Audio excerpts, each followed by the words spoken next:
Assalamualaikum dan salam sejahtera. Ramai yang masih belum tahu bahawa skim MySalam 2026 masih diteruskan dan tuntutan bantuan boleh dibuat oleh rakyat Malaysia yang layak sepanjang tahun ini. Untuk pengetahuan semua, MySalam merupakan skim perlindungan takaful kesihatan percuma yang disediakan oleh Kerajaan Malaysia khusus kepada golongan B40 serta penerima STR yang layak.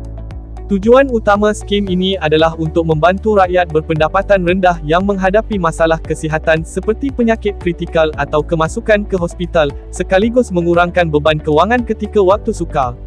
Melalui skim MySalam, penerima yang layak boleh menerima bantuan kewangan sekiranya dimasukkan ke hospital panel atau disahkan menghidap penyakit kritikal yang dilindungi. Antara manfaat yang disediakan ialah bantuan hospitalisasi sebanyak RM50 sehari sehingga maksimum 14 hari setahun bersamaan RM700 setahun. Penerima juga perlu bermalam sekurang-kurangnya 1 malam di ward untuk layak membuat tuntutan. Selain itu, penerima yang didiagnosis dengan salah satu penyakit kritikal yang tersenarai boleh menerima bantuan tunai sekali bayar sebanyak RM8,000 tertakluk kepada syarat yang ditetapkan. Kategori penerima MySalam adalah seperti berikut: berkahwin, berumur 18 hingga 65 tahun termasuk pasangan. Bujang, berumur 21 hingga 65 tahun. OKU, berumur 18 hingga 65 tahun. Sejak diperkenalkan pada tahun 2019, skim MySalam telah membantu ramai rakyat Malaysia yang menghadapi masalah kesihatan dan memerlukan bantuan kewangan untuk rawatan hospital. Untuk tahun 2026, semakan kelayakan MySalam telah dibuka dan tuntutan boleh dibuat melalui portal rasmi MySalam.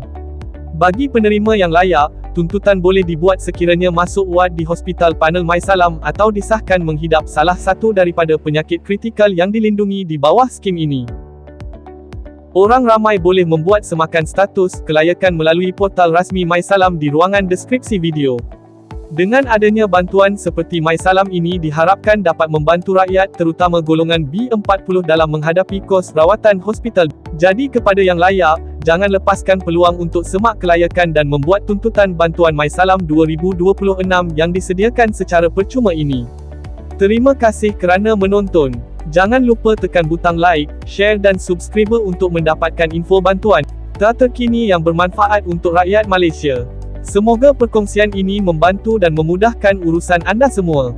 Terima kasih dan jumpa lagi dalam video seterusnya.